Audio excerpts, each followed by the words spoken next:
All right, with that, the Komets have officially arrived at the halfway point of the regular season. 25 games down, 25 still left to play. So we thought this would be a perfect time to sit back and look at this team from a big picture perspective. Yeah, and here to help us do that is our buddy Justin Cohn from the Journal-Gazette. Of course, no one covers the Komets better than Coney, and we began our conversation with his evaluation of where things stand through 25 games as the K's currently occupy first place in the Western Conference standings. If you had said coming in, this is where they'd be, everybody would have taken it, because we really had no idea, before the season started in early February, how starting 2 months after everybody else was going to affect things.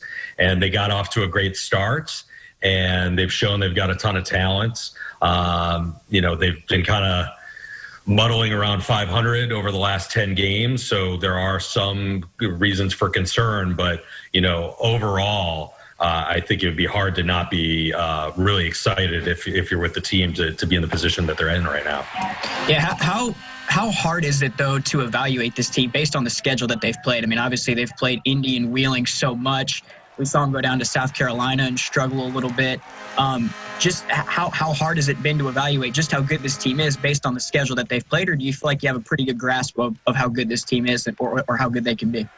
Yeah, I mean, I think some people make a huge deal out of that they've played almost all their games against the same two opponents. Others would say it's a non-factor. I'm kind of in the middle. There's been a big enough body of work to me that we can make a fair assessment of them. But the big thing is when you face these teams so many times, you don't really need to break down video. Some of these advantages or tactical disadvantages that you might have sometimes aren't relevant. I mean, you can roll out Wheeling or Indy tonight and you just know everything they're going to do, their tendencies, and it's just kind of let's play hockey.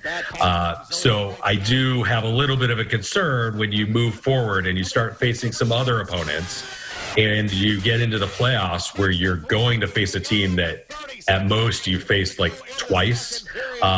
Are they going to be able to make those adjustments that you would normally make in a regular season?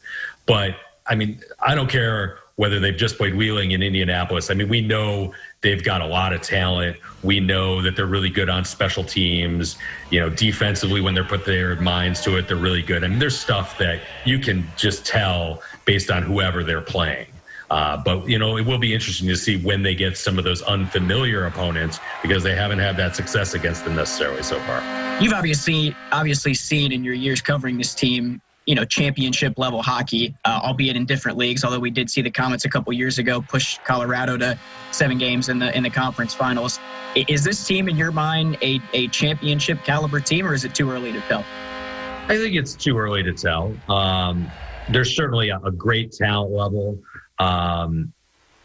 But you do have to remember the entire league has an elevated talent level right now. I mean, because there were there's only with all the teams that opted out, the pool of talent is so much higher this year. So everybody's better than usual. I'm not trying to poo-poo anything. I think they have a lot of those intangibles, but they still have a lot to prove. I mean, it's still early yet. Teams always go through adversity, whether it's physically, whether it's mentally. Right now we're seeing, some cracks with some things that they need to shore up. So it's still early yet, but, it would not shock me at all if they were definitely a contender going down the road here. Yeah, you mentioned we've seen some cracks lately. Obviously, they've haven't played as well over the last 10 games or so as they were earlier in the season. What's your biggest concern with this team moving forward? Well, the two things they need to shore up are goaltending, first of all. They got good news with Stefanos Lekos returning.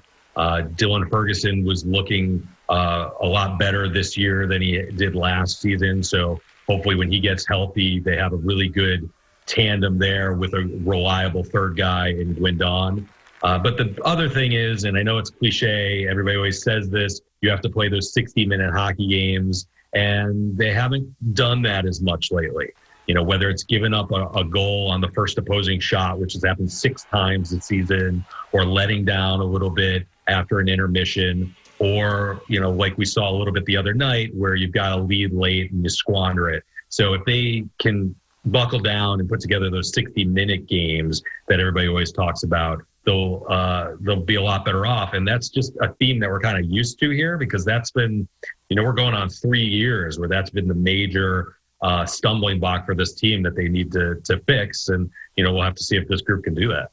And then obviously one of the guys who's stood out in a big way has been Brandon Hawkins. I don't want to say he's burst onto the scene, because I think you looked at his numbers in Wheeling and thought, all right, he had a pretty good year. He's probably a pretty good player, but obviously 15 goals in 22 games, I think it is pretty insane. Are you surprised at the production level that Hawkins has had, and what has made him so effective through these first 22 games?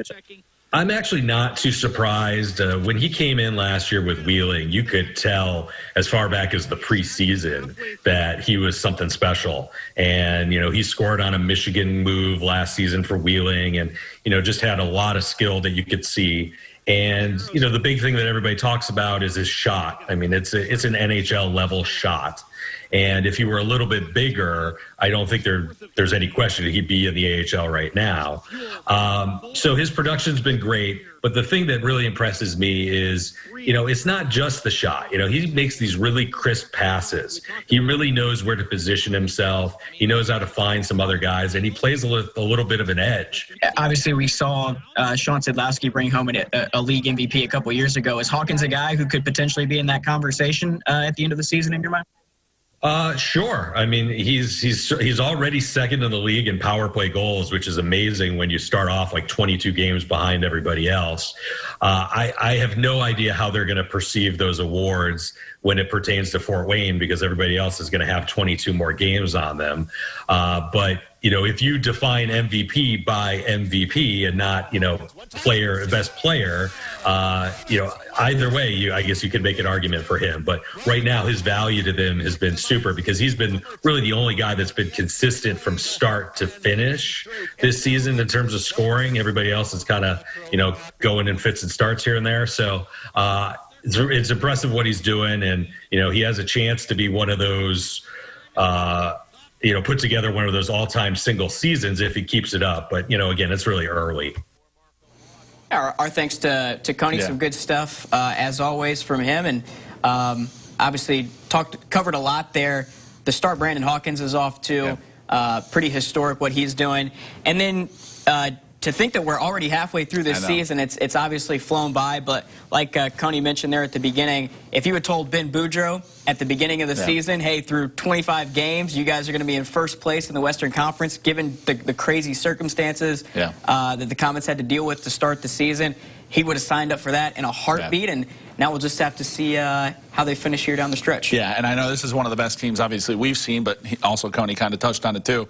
Just the talent pool that was out there this year. You were bound to see some really good teams, but credit to the Frankies and Benny and Legs for going out and getting the talent that they have to be able to come in halfway through the year, compete the way they have, and set themselves up for a playoff run. Well, and with that increased talent pool across the league, the ECHL playoffs are going to be a blast to watch this year. A ton of good teams all across the board. Yeah, absolutely. Looking forward to the rest of the year. Hey.